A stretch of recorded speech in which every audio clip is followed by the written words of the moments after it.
Today we're here to talk about our Vive La France release. Vive La France? Vive La France. Vive La France. We're actually making it right now. Today the build is being made and handed off to QA, and if it passes QA here, it goes to Microsoft for certification. It's a whole multi-week process of testing and builds to get it into your hot little hands, play with the new French tanks. Adding the French tanks to the Xbox is a big undertaking. We only add an entire new nation a couple of times a year. Getting them in the game and balancing them against all the existing tanks from the other nations that are already in the game, it's a big, big effort. With each new nation that gets introduced to the game, there's a whole bunch of issues that could come up in tests. So a nation is added to the tech tree, there's an entire new crew nation that has to be tested. So it adds a pretty good chunk of testing to the game. The challenge in any game is, in terms of capturing tanks, is that other game companies, they worry about their characters. Our characters are our tanks. So we have to make sure that when we bring the tanks into the game world, that they feel individual and that they have unique characteristics and that you can feel the personalities of each individual tank. French tanks, they play very differently from the currently existing tanks. They're a lot faster. A lot of them come with auto-loaders, and they can put out a lot of damage in a very short time. But on the opposite end of that, with all that speed and power, they lose a decent amount of armor. When you start off playing French tanks, you have these slower, heavy armored tanks, and you're almost like you're playing in a heavy tank in these light tank matches. Once you get to 5 or 6, the dynamic changes completely, and you have these really low armor but very, very fast tanks with decent firepower. Auto-loaders, too, are just insane when you get to the higher tiers. Autoloaders, obviously they have multi-shot clips.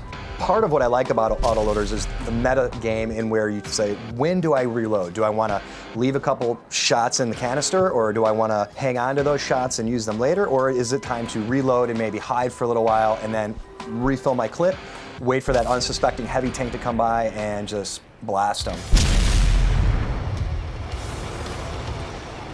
Everybody thinks of World of Tanks, and the tanks are the stars, but I'd also like to think that the co-stars of the game are the maps. The maps themselves, they have a lot of character and a lot of personality. One of the things that we've added to the Xbox 360 edition of World of Tanks is we have different variants of maps. So we have snow variants, we have rain variants, nighttime variants. It's a cool way of taking a level that the players might have already been familiar with playing on the PC, but then all of a sudden it's like maybe you take a level that was midday on the PC and now we're giving it a sunset or sunrise kind of feel, and all of a sudden it's an entirely new map. My name is Fricella Chavez. I'm one of the artists here at Wargaming. One of the things I work on are tanks, and right now I'm working on the Fury tank. This was a fun tank to work on because there were a lot of things involved in it.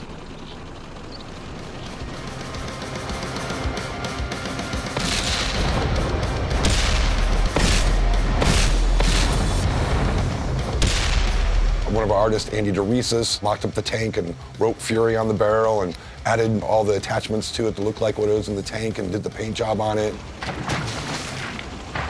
So one of the cool things about working on the Fury tank for the Xbox 360 edition of World of Tanks is we had a chance to spend a lot of time on a lot of detail based on what the movie was bringing. So some of the detail that the soldiers would add on their tank that we noticed when looking at the tank in the movie is all of these objects that they would place and all the machine guns, and because of our technology, we actually turned them into what we call wiggly bits. Wiggly bits. Wiggly bits. Wiggly bits. You say wiggly bits?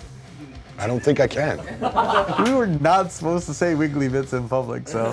As you can see, there's a lot of these animated attachments that we also call wiggly bits. I'm not even sure how many the wiggly bits we put on it, but usually on a normal tank we have, I think, a maximum of 4 to 5 per tank.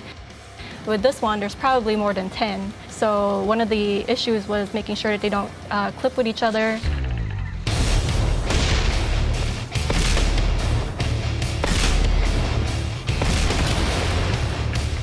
We're really happy to bring you this Vive La France update. This will be our 9th release of content. We've released content every month, and we're continuing to do so through the end of this year and through next year. So always keep coming back. Every month there'll be new content, new features, new maps to play on, and new people to blow up.